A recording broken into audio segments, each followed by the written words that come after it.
दोस्तों नमस्कार। बहुत स्वागत आपका चौकस भारत में। मैं आपका दोस्त ब्रजेंद्र। जैसे चुनाव नज़दीक आते हैं उसके पहले ही लोग, जो भी पार्टियां हैं या जो दल है, वो अपने अपने स्तर से दमखम दिखाने की भरपूर कोशिश करती है, ज़मीन तैयार करने की कोशिश करती है और आखिर चरण तक जितने भी समीकरण हैं या जोड़ तोड़ के जो राजनीति है उसका भरपूर प्रयोग करना हर दल, हर पार्टी बखूबी जानती है। लेकिन क्या ये पार्टी समीकरण को तैयार करने के पहले या बाद में जनता की बातों से सरोकार रखती है? जनता क्या चाहती है, किस मसले पर जनता किस व्यक्ति को यानी किस नेता को, जनप्रतिनिधि को वोट की है, इसके ऊपर क्या राजनेता सोच पाते हैं? ऐसे मसले पर बात करने निकले हैं हम पंचायत स्तर पर और जानकारी लेने का प्रयास करते हैं कि जनता वाकई में किस मुद्दे पर वोट करती है। दरअसल अगर हम देखें तो कई खेमे में हमारे ही बीच के, हमारे ही समाज के लोग बटे नजर आते हैं। जातिगत वितरण हो जाता है, विभाजन हो जाता है, दलगत विभाजन हो जाता है। एक ही घर में कई अगर भाई हैं, कई लोग हैं तो अलग अलग पार्टियों से सरोकार रखते हैं। ऐसे में क्या वाकई में विकास संभव हो पाता है? इन्हीं बातों पर बातचीत करने के लिए आज पहुंचे हमारे साथ वेंकटेश जी हैं और कई लोग हैं साथ में। हम जानने का प्रयास करते हैं क्या लगता है वेंकटेश जी आपको कि जो अगर हम जातिगत बात करें तो जो सवर्ण का वोट है वो मुख्य रूप से किस मुद्दे को लेकर जनप्रतिनिधियों को जाता है? देखिए, स्वर्णों का वोट किसी लोभ और लालच में किसी पार्टी को नहीं जाती है। सबसे पहला बात है कि स्वर्ण लोग राष्ट्र के संप्रभुता को महत्व देते हैं और दूसरी बात है राष्ट्र का विकास और तीसरा तुष्टीकरण के खिलाफ वोट डालते हैं। इसलिए इस देश में गरीबी मुद्दा है, लेकिन उससे भी बड़ा मुद्दा जो पिछली सरकारों ने तुष्टीकरण का चलाया उसका आज भी नमूना देखने को मिलता है। आज स्थिति यह है कि कहीं कहीं सड़कों पर, बीच सड़क पे कहीं भी लोग मजार बना देते हैं, कोई बोलने वाला नहीं है। कहीं हिंदू लोग भी कहीं कहीं भी झंडा गाड़ के मंदिर बना देते हैं, कोई बोलने वाला नहीं है। लेकिन हिंदू लोग का विरोध होता है और मुसलमानों का जो मजार बनता है उसको बढ़ावा दिया जाता है। वेंकटेश जी, हम हिंदू और मुसलमान की बात आपसे नहीं कर रहे हैं। हम ये कह रहे हैं कि जो हमारे वोट जाते हैं, यानी हमारे कहने का मतलब कि हर समाज के व्यक्ति का, सबसे पहले हम बात कर रहे हैं सवर्णों की, वो मुख्य रूप से किस मसले पर, और देश की नहीं, हम राज्य की बात कर रहे हैं।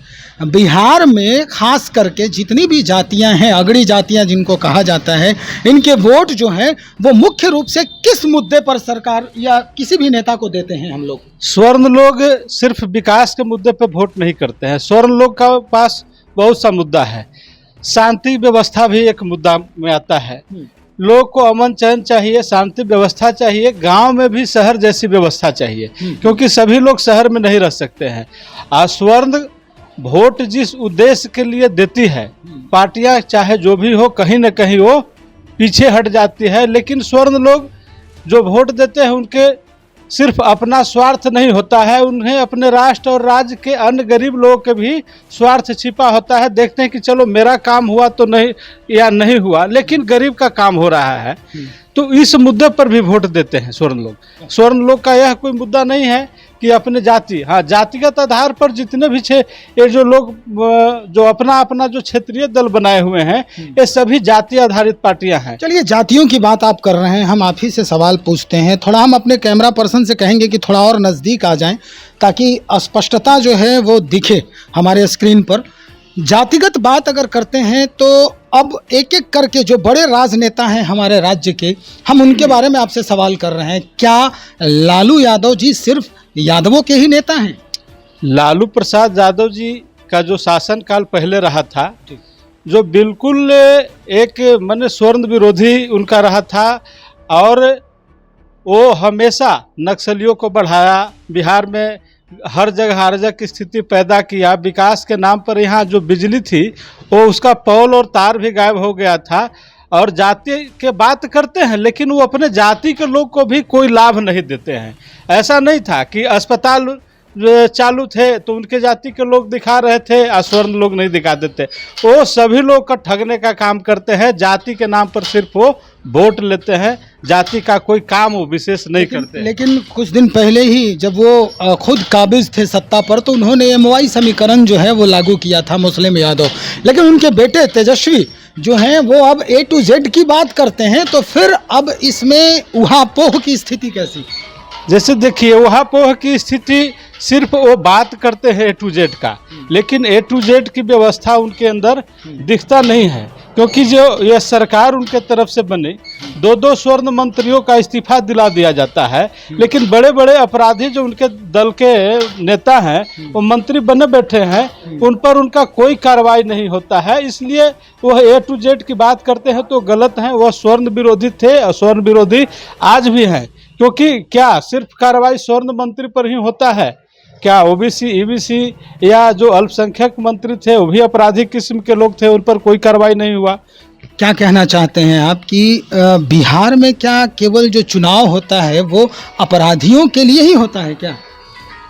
एक पार्टी है जो बिहार का, जो महागठबंधन का बड़े घटक दल है, उनके यहाँ तो अगर देखा जाए उनका उम्मीदवार या प्रतिनिधि तो 85 से 90% अपराधी लोग ही हैं, जो बड़े बड़े अपराध का जिनके ऊपर केस है, FIR दर्ज है, कहीं किन्हीं न किन्हीं को निचली अदालत से सजा हो गया है, घोटाला से लेकर के हत्या, चोरी, लूट, बलात्कार सबका केस उनके ऊपर दर्ज है, लेकिन फिर भी वो मंत्री बने बैठे हैं। ऐसे लोगों से विकास का क्या उम्मीद किया जा सकता है? चलिए, और भी लोग हैं यहाँ पर। क्या नाम है आपका? श्रीनिवास कुमार। श्रीनिवास जी, क्या विकास अहम मुद्दा है अपने राज्य के लिए? विकास तो मुद्दा है ही, विकास होना चाहिए, विकास पर ही वोट होना चाहिए, न कि जाति पाति पर वोट होना। लेकिन यहाँ तो जाति पाति पर वोट होता है और जाति को कोई फायदा होता नहीं है। अच्छा, जाति फायदा नहीं है? कुछ नहीं फायदा होता है। जो चुनाव जीत करके जाते हैं, जात के वोट लग जाते हैं, सिर्फ अपना फायदा के लिए सोचते हैं, फिर वहाँ जा करके किसी जाति के बारे में तो सोचते नहीं हैं। अच्छा, क्या होना चाहिए? अगर आपको ये वक्त मिले, मौका मिले कि आप कुछ सलाह दीजिए चुनाव आयोग को, तो सबसे पहले क्या सलाह देंगे? जाति पाति से ऊपर उठ करके चुनाव। चुनाव आयोग नहीं करवाएगी, क्योंकि ये काम आपको करना है, समाज को करना है। समाज को चाहिए कि जात पात से ऊपर उठ करके विकास के लिए वोट करे।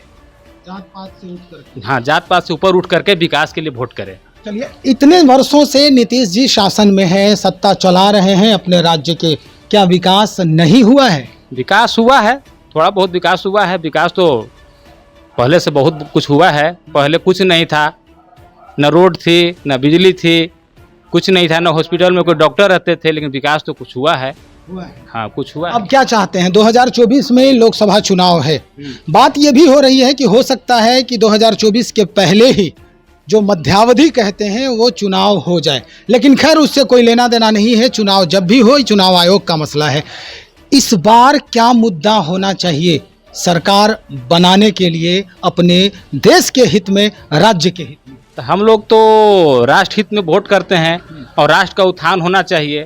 राष्ट्र रहेगा तब तो ही जात पात हम लोग भी रहेंगे, इसलिए राष्ट्र का उत्थान होना चाहिए। यही मुद्दा है। यही मुद्दा है। इसी मुद्दे पर आप करेंगे वोट? हाँ, इसी मुद्दे पर। चलिए, और यहाँ भी हैं कुछ लोग हैं, इनसे भी हम बात करते हैं। चलिए, यहाँ हजारी प्रसाद जी हैं। हजारी प्रसाद जी, क्या करते हैं आप?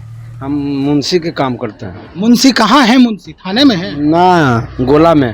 अच्छा, गोला में है, मतलब जो अनाज वाला जो गोला है मुंशी जी, आप वहाँ काम करते हैं। तो आप साव जी हैं, कौन नेता है आपके? अगर देखा जाए तो, चूंकि बात हो रही है भाई, अपने अपने हिसाब से नेता चुनते हैं लोग, अपने जाति वाले चुन लेते हैं कि हमारा ये है, हम इस जाति के हैं तो हमारे ये नेता हैं। आपके भी कोई नेता होंगे? ना, हमारा तो भाजपा नेता है। अच्छा, भारतीय जनता पार्टी के सपोर्टर हैं?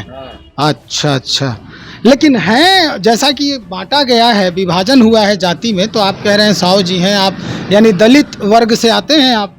आते हैं, बाकी हम तो भाजपा हैं, हमारा पहले ही से भाजपा कहती है। लेकिन ठीक है, हम भाजपा की बात ही नहीं करेंगे। हमको ये बता दीजिए कि दलित में नेता कौन है बिहार में? क्या दलित में नेता चिराग पासवान है, या जीतन राम मांझी हैं, या पशुपति पारस है, या रत्नेश सदा है? कौन है? चिराग पासवान। चिराग पासवान नेता है। क्या खूबी है चिराग पासवान में जो आप अभी उनको पिताजी का किया हुआ सही ढंग से चला, उससे अभी इस पर विश्वास हम किए हुए हैं। अच्छा, तो ठीक है, तो पढ़ा लिखा हुआ है ये है। लेकिन जीतन राम मांझी भी कहते हैं कि हम दलितों के नेता हैं। तो वो दलित के नेता रहे, हमारा जो पसंद होगा उन्हीं को न कहेंगे। चिराग पासवान बिहार फर्स्ट, बिहारी फर्स्ट की बात करते हैं। करने से क्या होगा, उनको जो पिताजी किए हैं उसके आधार पर अभी चल रहे हैं। वो बच्चा है, छोटा है, इसके ऊपर उसको एक बार मौका देते हैं। मुख्यमंत्री बनाएंगे आप? हम बना भी सकते हैं। बना भी सकते हैं। लेकिन अगर बीजेपी का कोई कैंडिडेट खड़ा होता है मुख्यमंत्री के चेहरे के लिए, इससे बढ़िया मिलेगा तो उन्हीं को बनेगा। चिराग पासवान परोक्ष रूप से सपोर्ट कर रहे हैं भारतीय जनता पार्टी को। तो जब अलग कमान से हो जाएगा तो हमने की क्या रहेगा, है ना? हाँ अलग कमान से, हाँ जो हो समझिए, है ना? अलग कमान से होगा तो आपका 9वां पास के हम दे दें राजगद्दी। सही बात। कौन है 9वां पास जिसको आप कह रहे हैं? है कौन 9वां पास है जिसको कह रहे हैं कि राजगद्दी दे दें? ऐसा तो कोई नेता नहीं है जो है के है। भाई के है वही तो पूछ रहे हैं, बताइए कौन है 9वां पास जिसको आप कह रहे हैं कि हम राजगद्दी दे दें? सब तो पढ़ा लिखा नेता है आपके यहाँ। तेजस्वी यादव कितना पढ़े हुए हैं?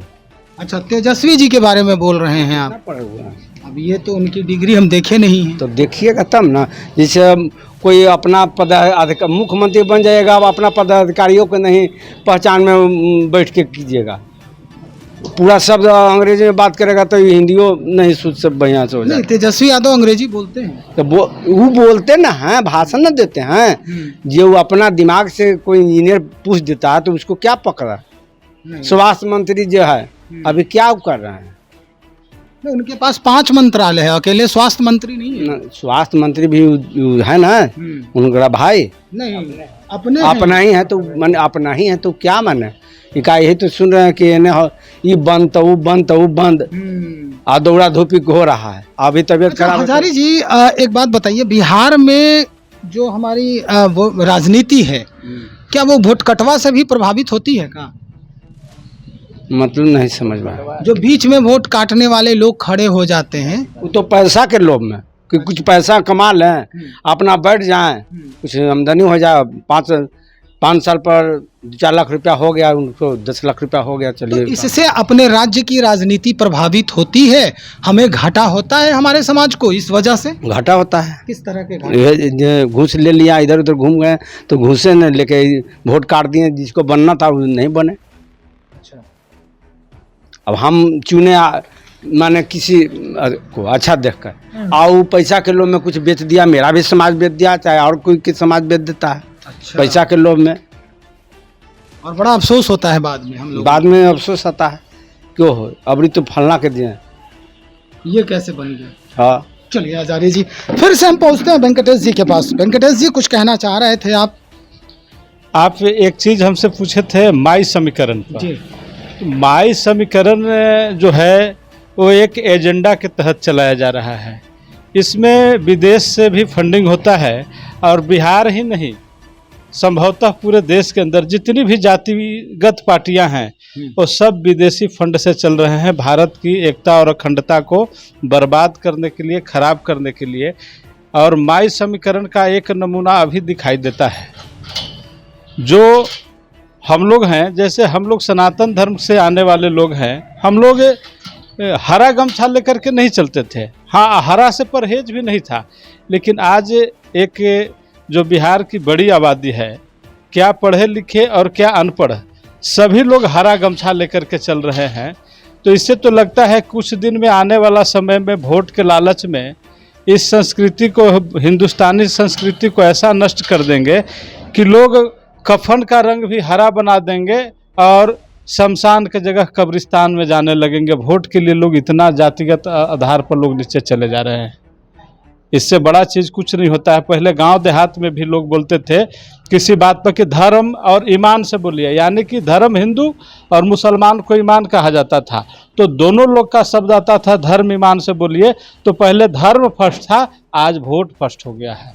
वोट के लिए कहीं भी किधर भी बहुत नीचे स्तर तक लोग जाने के लिए तैयार हैं और वोट के लालच में वो समाज का चिंता किए बगैर और ऐसा स्थिति पैदा कर रहे हैं कि यह देश तो बहुत पहले ही 18 टुकड़े में बटा है। अगर इसी तरह का जितना भी जातीय संगठन हो, चाहे वह भूमिहारों का हो, चाहे राजपूत का हो, चाहे कुर्मी का हो, चाहे कोयरी का हो, चाहे नाई का हो, चाहे धोबी का हो, जितने भी संगठन है ये सब विदेशी आतंकी टेरर फंडिंग से चल रहा है और इनका सिर्फ एक ही उद्देश्य है, समाज को तोड़कर जातीय में के रूप में, जातिगत रूप में खंड खंड में बांटकर इन्हें कमज़ोर करना। और जब ये कमज़ोर होंगे तो आप देख सकते हैं कि आज जम्मू कश्मीर में हिंदुओं की संख्या घटी तो वहाँ क्या स्थिति हुआ, भारत का कानून गौण हो गया। आज पूर्वोत्तर में मणिपुर में इतना दिन से आंदोलन हो रहा है, भारत सरकार, वहाँ की सरकार चाह करके भी कंट्रोल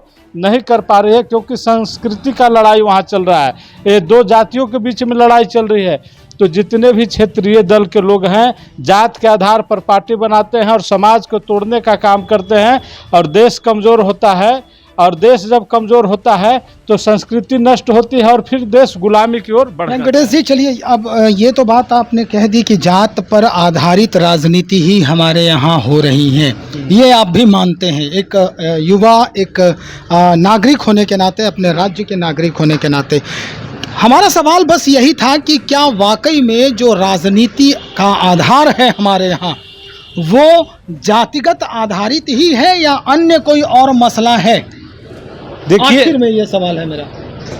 जो वोट होते हैं इलेक्शन से पहले सभी लोग समाज हित, राष्ट्र हित और विकास की बात करते हैं, लेकिन जैसे जैसे चुनाव नज़दीक आता है, जैसे जैसे चुनाव नज़दीक आता है लोग जातीय खंड खंड में बढ़ते चले जाते हैं और अंततः 80% लोग जात के आधार पर वोट करते हैं और राष्ट्र और धर्म और विकास गौण हो जाता है। चलिए, यही जानना था हमें, बहुत शुक्रिया आपका। और ये कोशिश थी हमारी कि जनता जो है वो खुद अपने मुंह से कहे कि क्या आखिर में आखिरी चरण जो होता है चुनाव का, वहाँ पहुँचते पहुँचते हम किस पायदान पर पहुँच जाते हैं, जानना हम यही चाहते थे। और इन्होंने स्पष्ट कर दिया है, विकास, राष्ट्र, राज्य और जितने भी हित हैं, समाज हित, सामाजिक हित, हम सब की बात करते हैं, लेकिन अंत में हम सिर्फ और सिर्फ कास्टिज्म की बात करते हैं कि किस कास्ट का कौन कैंडिडेट खड़ा है और इससे हमारे ताल्लुकात जो हैं वो कितने गहराई से हैं, ये हमें भविष्य में कितना फ़ायदा पहुंचा सकता है। और वोट वहीं पर मारा जाता है वैसे लोगों का जो बहुत दूर रहते हुए चुनाव के समय में सिर्फ अपने राज्य के विकास हित के लिए वोट देने आते हैं। और यहाँ यही होता है। वेंकटेश जी ने स्पष्ट कर दिया है कि 80% लोग सिर्फ और सिर्फ जात पर ही वोट करते हैं, जात पर ही बटन दबाते हैं। तो राजनेताओं को क्या लगता है, समीकरण बनाने में और समीकरण तोड़ने में उनके बाएं हाथ का खेल है, क्योंकि आप दोषी आप हैं, ये समझने की ज़रूरत है। गलती आप करते हैं, फ़ायदा कोई और उठा जाता है। हम यही बताना चाहते थे आपसे। और भी खबरों को लेकर हम बहुत जल्द हाजिर हो रहे हैं। ऐसे ही खबरों को, ऐसे ही रूबरू होंगे हम पंचायत के लोगों से, गांव के लोगों से, और उसके बाद उन्हीं के मुंह से आपको ये सुनवाएंगे कि अंत में होता क्या है, खेल कौन खेलता है और खेला कैसे जाता है। आप बने रहे हमारे साथ। बहुत शुक्रिया आपका।